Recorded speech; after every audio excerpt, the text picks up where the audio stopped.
अब एक ऐसी बड़ी खबर जो देश के नीति नियंताओं को सोचने के लिए मजबूर कर देगी, क्योंकि जी मीडिया के कैमरे पर उत्तराखंड में तबाही की ऐसी खौफनाक तस्वीर कैद हुई जो पूरे देश को डरा रही है। साथ ही तीसरे सवाल अब ये भी उठ रहे हैं तस्वीरों को देखकर कि हिमाचल और उत्तराखंड में हुई त्रासदी के लिए क्या वाकई कुदरत जिम्मेदार है, क्योंकि पहाड़ों पर जिस तेजी के साथ इंसानी विकास का बुलडोजर चला है उसकी वजह से कहीं ना कहीं आज पहाड़ों का रंग बदरंग हो रहा है।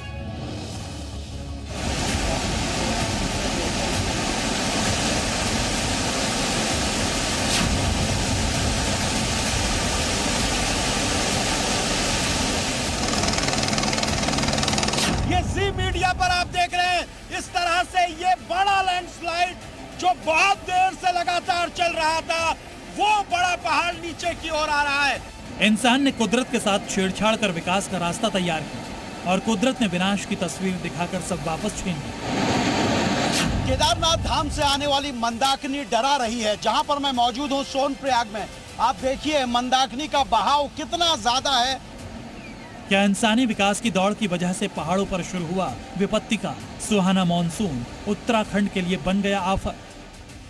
एसडीआरएफ ये चाहती है जितने लोग निकाले जा सकते हैं उनको निकाला जाए और इनको इसी पहाड़ी से ऊपर निकालने के लिए तमाम टीमें काम कर रही हैं। देखिए ये पूरा जो हाईवे है उसकी स्थिति आप देखिए, पूरी तरीके से हाईवे टूट चुका है।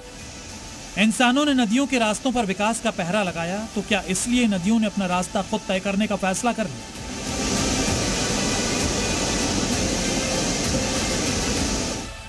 खूबसूरत पहाड़ों की खूबसूरती बदरंग हो रही है। अपनी ऊंचाई और हरियाली के लिए मशहूर उत्तराखंड और हिमाचल के पहाड़ जमींदोज हो रहे हैं और हमसे सवाल पूछ रहे हैं, क्या विकास की रेस तबाही की बड़ी वजह है? क्या पहाड़ों पर हो रहा कंस्ट्रक्शन बर्बादी की बड़ी वजह बना है? क्या श्रद्धा और भक्ति के नाम पर इंसानों की भीड़ ने पहाड़ी इलाकों का संतुलन बिगाड़ दिया है? ये सवाल इसलिए क्योंकि पहाड़ी इलाकों में इस वक्त बादल तो तबाही मची हुई है। हर तरफ पहाड़ के पहाड़ दरक रहे हैं, नदियां अपना रास्ता बदल रही हैं, पेड़ जड़ से उखड़कर खाई में समा रहे हैं और इंसान त्राहिमाम कर रहा है। केदारनाथ यात्रा के पैदल मार्ग पर कई जगह लैंडस्लाइड हो रहा है। शुक्रवार को सोनप्रयाग में देखते ही देखते पहाड़ दरकने लगे, बड़े बड़े पत्थर गिरने लगे। लैंडस्लाइड की ये खौफनाक तस्वीरें जी न्यूज के कैमरे में कैद हो गई।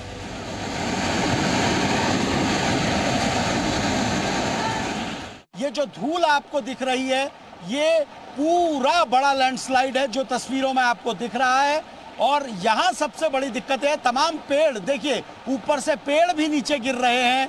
और ये इस जगह की सबसे बड़ी दिक्कत यही है कि जितना भी रेस्क्यू कार्य शुरू किया जाता है वो ऐसे प्रभावित होता है। जिस समय सोनप्रयाग पर लैंडस्लाइड हुआ वहां से कई श्रद्धालु रास्ता पार कर रहे थे।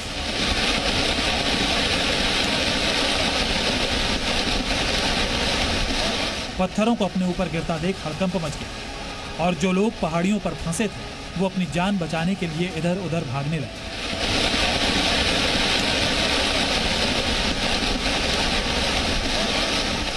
ठीक सामने देखिए किस तरह से एक बड़ा पहाड़, बड़े बोल्डर फिर से गिरने शुरू हो गए हैं।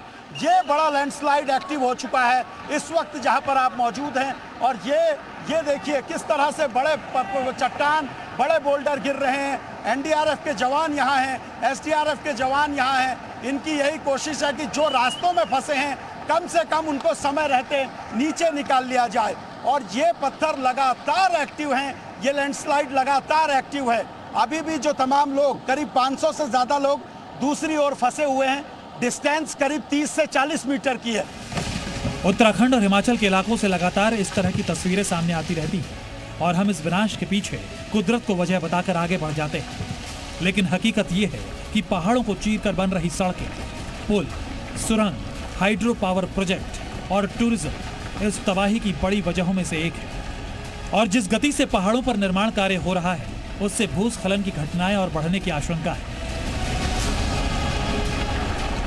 ये रास्ता परसों की बारिश के बाद पूरी तरीके से खत्म हो गया, लैंडस्लाइड हो गया। अब दूसरी ओर 250 से ज्यादा लोग हैं जिनको रेस्क्यू किया जाना है। लोग ऐसे हैं जो जिद करते हुए नीचे से जाना चाहते हैं, नदी का बहाव बहुत ज्यादा है। उसके बाद पुलिस और एसडीआरएफ उनको दोबारा से वापस भेजती है। आप देखिए क्या ये सही है? लोग समझ नहीं रहे हैं कि पहाड़ मुश्किलों भरा होता है, पहाड़ दिक्कतों भरा होता है, और उसके बावजूद इस तरह के लोग प्रयास करते हैं और तमाम जो टीमें हैं वो उनको वापस कर रही है।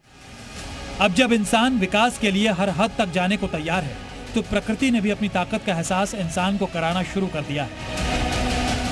सोनप्रयाग में आई तबाही के बीच बचने के लिए इंसान की कुछ ऐसी ही जद्दोजहद जी मीडिया के कैमरे में भी कैद हुई। देखिए, जब हम बोलते हैं तो वहां से वो लोग कहां से आए? आप लोग कब से फंसे हुए हो? ये तमाम लोग फंसे हुए हैं। देखिए वहां एसडीआरएफ एनडीआरएफ भी है, लेकिन लोग वो चाहते हैं कि उनका रेस्क्यू आज ही हो जाए, लेकिन जो पत्थर गिर रहे हैं उसकी वजह से दिक्कतें आ रही हैं। कुछ लोग नदी की ओर हैं। ये नदी से दूर हट जाओ, नदी से दूर हट जाओ, ऊपर से पत्थर गिर रहे हैं। कुदरत के आक्रोश के बाद पहाड़ों पर फंसे लोगों को बचाने के लिए MI-17 हेलीकॉप्टर की मदद ली जा रही है। वहीं ड्रोन कैमरों से पहाड़ों पर फंसे श्रद्धालुओं पर नजर रखी जा रही है। लेकिन सच्चाई यही है कि अगर विनाश से बचना है तो जमीन पर कुदरत से खिलवाड़ को रोकना होगा और विकास की गति को साधना होगा, वरना हर बार कुदरत अपना प्रतिशोध लेगी और उसका ये प्रतिशोध हर बार और ज्यादा भयानक होगा। सोनप्रयाग से जी मीडिया के लिए सुरेंद्र डसीला की एक्सक्लूसिव रिपोर्ट।